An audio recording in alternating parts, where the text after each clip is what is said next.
Madam Chancellor, I am honored to present Dr. Nadine Caron, a surgeon, professor, and internationally renowned health advocate who has made it her life's work to improve medical treatment and outcomes for Indigenous peoples. Dr. Caron, an Anishinaabe from Skagamok First Nations, is Canada's first female surgeon of First Nations descent. She is also, as it happens, a formidable basketball player. It was while shooting hoops on behalf of Simon Fraser University that she first realized her professional destiny. In 1993, near the end of her undergraduate degree in kinesiology, she had the opportunity to shadow a doctor while on the road with the SFU basketball team. She knew then that she would give back to the community by becoming a physician herself. Dr. Caron was the first female Indigenous doctor to graduate from UBC's medical school, and she did it at the top of her class. Later, during her surgical residency, she earned a Master's of Public Health at Harvard and a postgraduate fellowship at the University of California, San Francisco. Today, she co-directs the UBC Center for Excellence in Indigenous Health, where researchers aim to improve Indigenous health outcomes and guide Canadian healthcare policy. She frequently serves on federal and provincial committees to shape Canada's health agenda and is globally recognized for her efforts to address the health needs and disparities of rural, remote, northern, and Aboriginal communities. She teaches at both UBC Medical School and the Center for American Indian Health at Johns Hopkins University, where she incorporates lessons on cultural competency and how to prevent racism in the medical profession.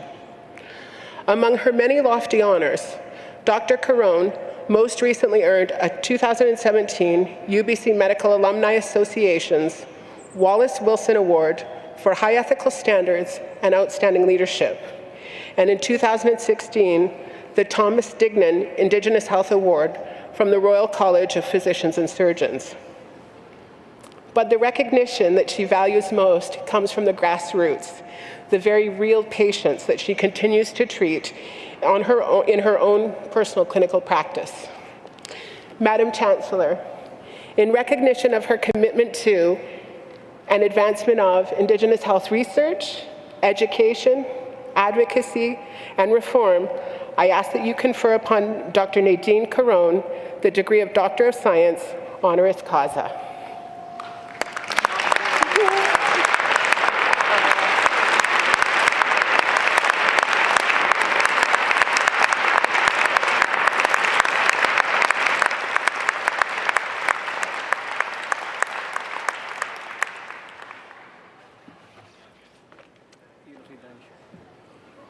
Thank you, Cheryl. All set? Dr. Nadine Caron, by virtue of the authority invested in me and in the Senate of this university, I hereby admit you to the degree of Doctor of Science, honoris causa. Dr. Nadine Caron will be hooded by Dr. Jonathan Driver, Vice President Academic and Provost Pro Tem, and Ms. Catherine Verkerk, Associate Registrar.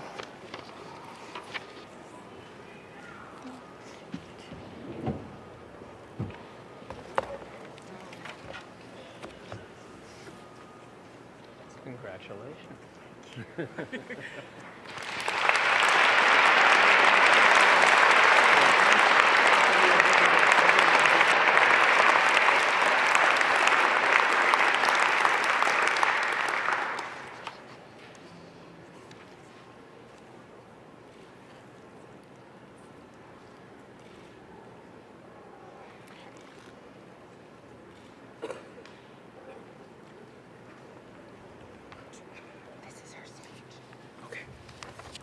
It is with great pleasure and SFU pride that I call upon Dr. Nadine Caron for her convocation address.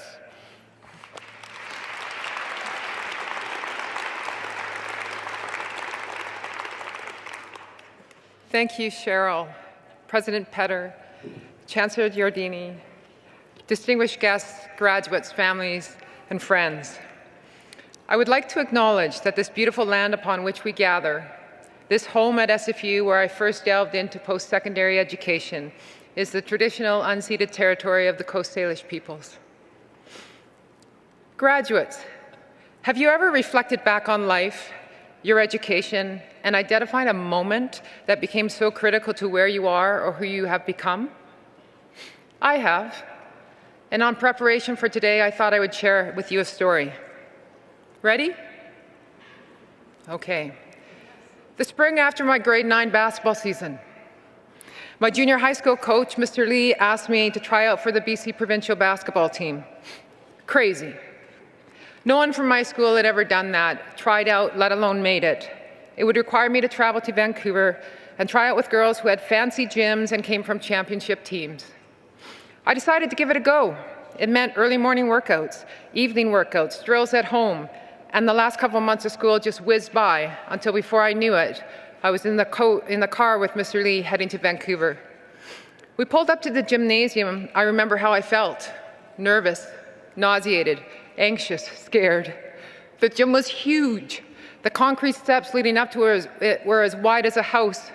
Girls heading into the gym were wearing expensive brand name sports clothing. They looked comfortable. They were in groups of 4 or 5. They were laughing. They belonged. Well, we were here. There was no turning back. I reached for the door handle to get out of the car, but Mr. Lee's voice, stern but calm: "Don't you dare." Pardon? I was confused. After a 5-hour trip, it was less than an hour before all the tryouts started, and I still had to go up and register, get changed, and get warmed up. Don't you dare get out of this car if you don't think you're going to make the team. I went to protest, but then I realized there was nothing to protest. He had totally read my mind. I couldn't make this team. I was too short. I was too slow. I didn't have the experience. So I sat there, and so did he. After a couple minutes, I reached for the door again. I could feel his eyes bearing into me, and I didn't even touch the handle. I wasn't ready to get out. Then Mr. Lee pulled out a newspaper and started reading. At first, I was frustrated, first at him and then at me. Why couldn't I believe in myself? It seemed I'd put everything into the preceding months. Why couldn't my best be good enough? Those girls, they might have worked as hard as me. They might have worked as hard as me, but there is no way that they worked harder. My skills had improved. I think I can do this. I reached for the door. I pulled the handle, and I only briefly looked at Mr. Lee this time before stepping out of the car. I went to the back to get my gear, and Mr. Lee met me at the trunk and handed me my bag. Congratulations. You're going to have an amazing experience on Team BC. Who here thinks I made the team? Who here thinks I didn't? Who here thinks Mr. Lee had something to do with the outcome? Well, I learned a lot about basketball that summer. I learned a lot about myself because I made the team.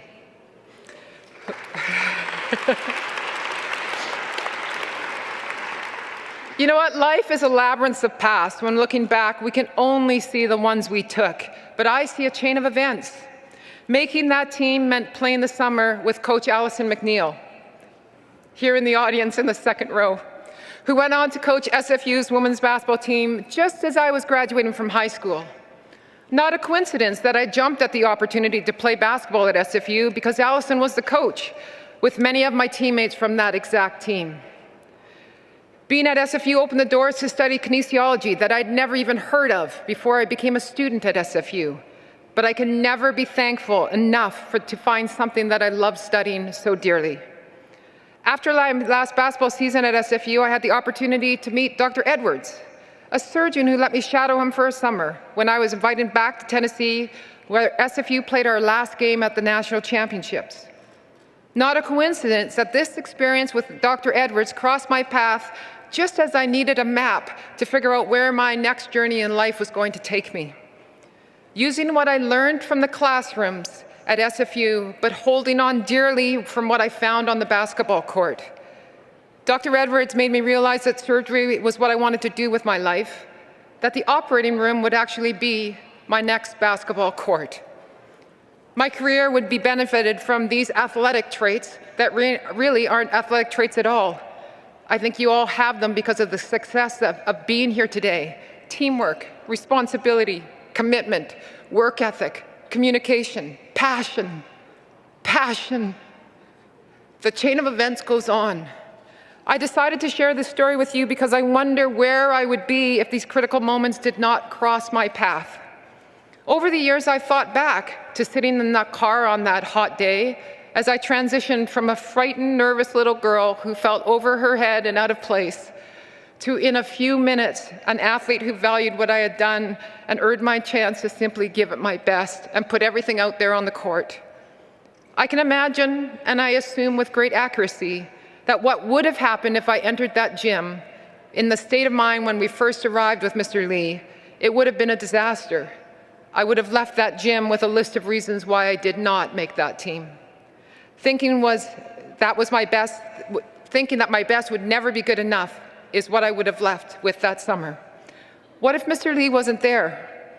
What I've come to realize as a young athlete, I thought that critical moment that was going to have the impact and have the ultimate outcome, it was going to be on the court. It was going to be in the tryouts. That critical moment was an hour before the tryouts even began in that car. Many of those critical moments in my life, and surely in yours, have been only seen in retrospect. So here's what I wish for you graduates today, celebrating your achievements. In the next few days, take time to reflect on such moments that have either hit you like a lightning bolt or crept up on you silently.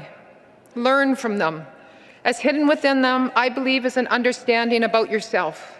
For me, this example was the importance of self-confidence. Something I learned long ago will require lifelong training. Look for Mr. Lees in your next phase.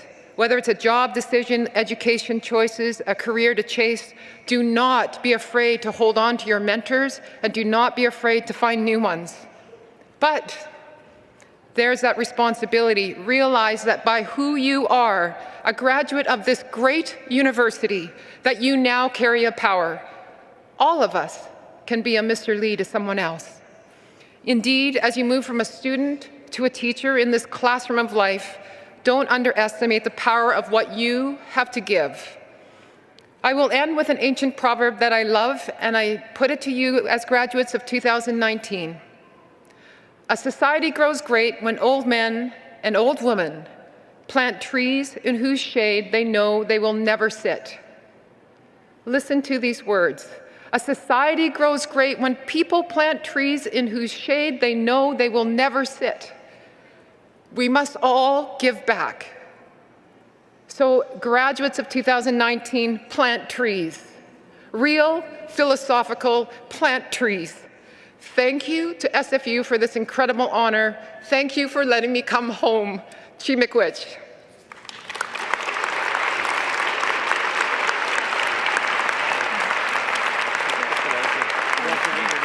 Yeah, I know, hey?